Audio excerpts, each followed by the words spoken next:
The Book of Ruth. Ruth, chapter 1.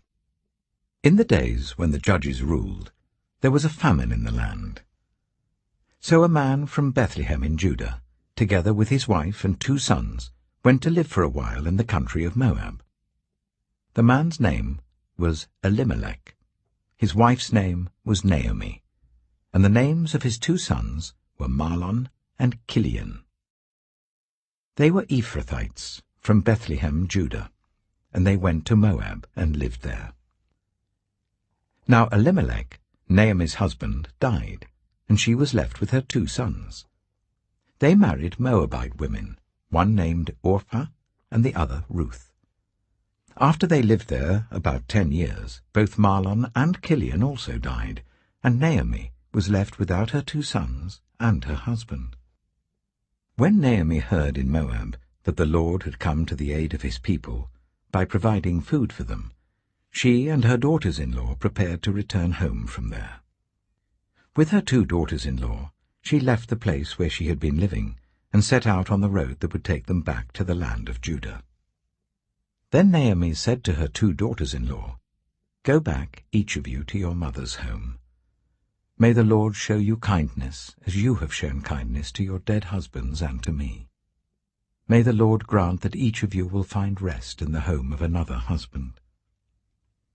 Then she kissed them goodbye, and they wept aloud, and said to her, "We will go back with you to your people."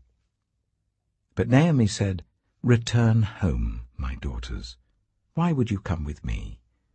Am I going to have any more sons who could become your husbands? Return home, my daughters. I am too old to have another husband.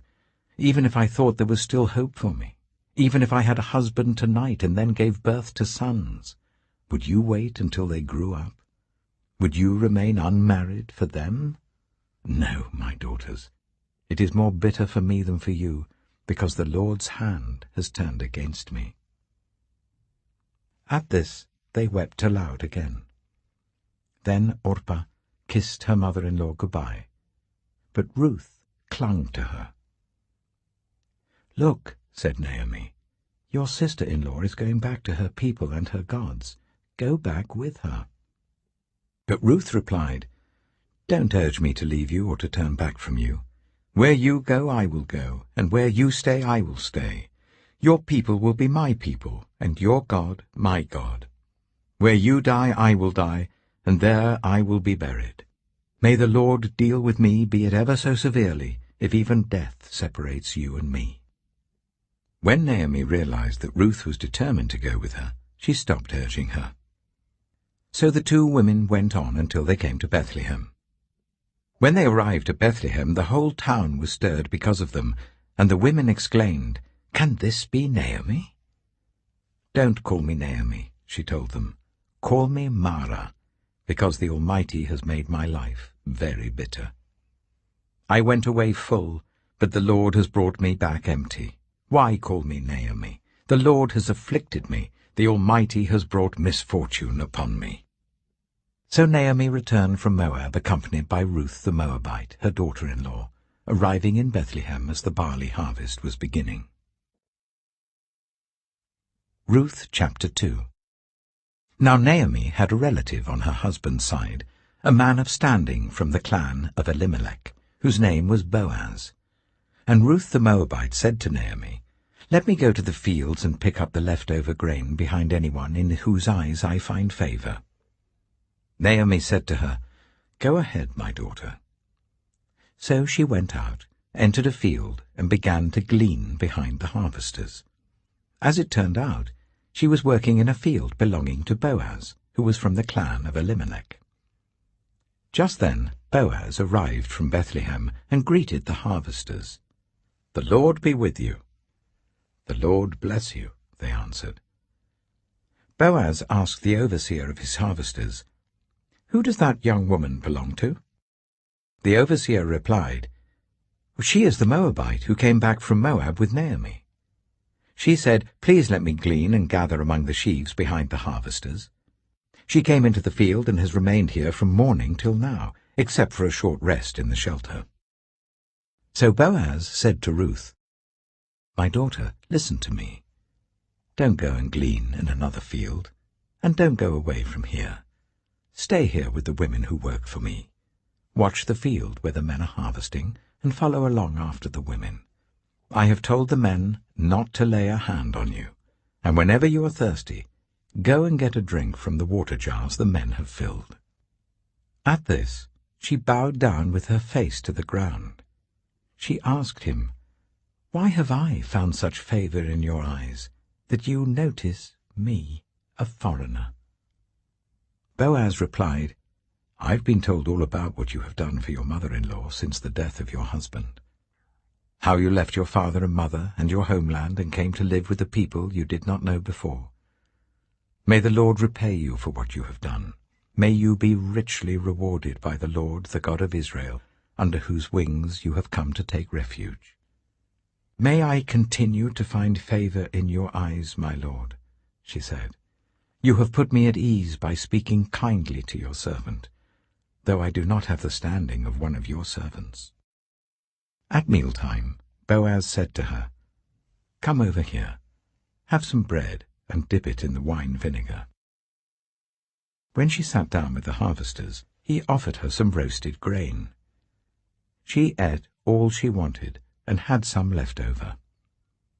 As she got up to glean, Boaz gave orders to his men, "Let her gather among the sheaves, and don't reprimand her. Even pull out some stalks for her from the bundles, and leave them for her to pick up, and don't rebuke her." So Ruth gleaned in the field until evening. Then she threshed the barley she had gathered, and it amounted to about an ephah. She carried it back to town, and her mother-in-law saw how much she had gathered. Ruth also brought out and gave her what she had left over after she had eaten enough. Her mother-in-law asked her, "Where did you glean today? Where did you work? Blessed be the man who took notice of you." Then Ruth told her mother-in-law about the one at whose place she had been working. "The name of the man I worked with today is Boaz," she said. "The Lord bless him," Naomi said to her daughter-in-law. "He has not stopped showing his kindness to the living and the dead." She added, "That man is our close relative. He is one of our guardian redeemers." Then Ruth the Moabite said, "He even said to me, 'Stay with my workers until they finish harvesting all my grain.'" Naomi said to Ruth, her daughter-in-law, "It will be good for you, my daughter, to go with the women who work for him, because in someone else's field you might be harmed." So Ruth stayed close to the women of Boaz to glean until the barley and wheat harvests were finished, and she lived with her mother-in-law. Ruth chapter 3. One day, Ruth's mother-in-law, Naomi, said to her, "My daughter, I must find a home for you, where you will be well provided for. Now Boaz, with whose women you have worked, is a relative of ours. Tonight he will be winnowing barley on the threshing floor. Wash, put on perfume, and get dressed in your best clothes. Then go down to the threshing floor, but don't let him know you are there until he has finished eating and drinking. When he lies down, note the place where he's lying. Then go and uncover his feet and lie down. He will tell you what to do." "I will do whatever you say," Ruth answered. So she went down to the threshing floor and did everything her mother-in-law told her to do. When Boaz had finished eating and drinking and was in good spirits, he went over to lie down at the far end of the grain pile. Ruth approached quietly, uncovered his feet, and lay down. In the middle of the night, something startled the man. He turned, and there was a woman lying at his feet. "Who are you?" he asked. "I am your servant Ruth," she said. "Spread the corner of your garment over me, since you are a guardian redeemer of our family." "The Lord bless you, my daughter," he replied. "This kindness is greater than that which you showed earlier. You have not run after the younger men, whether rich or poor. And now, my daughter, don't be afraid. I will do for you all you ask. All the people of my town know that you are a woman of noble character. Although it is true that I am a guardian redeemer of our family, there is another who is more closely related than I. Stay here for the night, and in the morning, if he wants to do his duty as your guardian redeemer, good, let him redeem you. But if he is not willing, as surely as the Lord lives, I will do it. Lie here until morning." So she lay at his feet until morning, but got up before anyone could be recognized. And he said, "No one must know that a woman came to the threshing floor." He also said, "Bring me the shawl you're wearing and hold it out." When she did so, he poured into it 6 measures of barley and placed the bundle on her. Then he went back to town. When Ruth came to her mother-in-law, Naomi asked, "How did it go, my daughter?"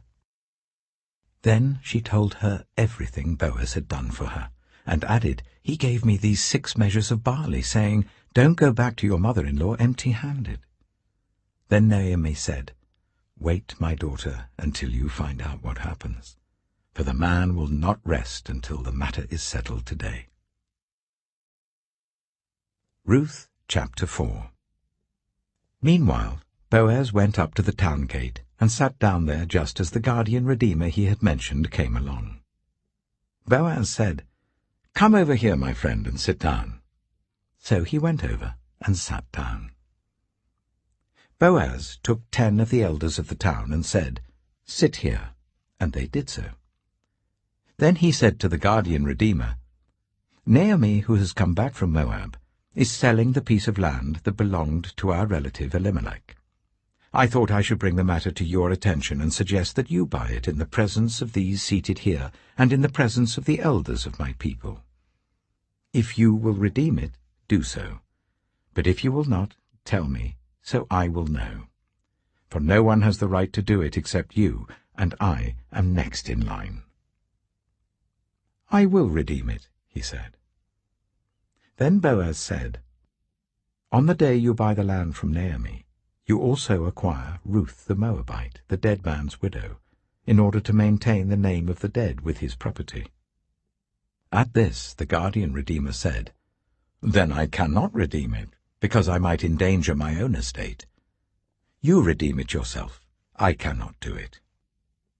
Now in earlier times in Israel, for the redemption and transfer of property to become final, one party took off his sandal and gave it to the other. This was the method of legalizing transactions in Israel. So the guardian redeemer said to Boaz, "Buy it yourself." And he removed his sandal.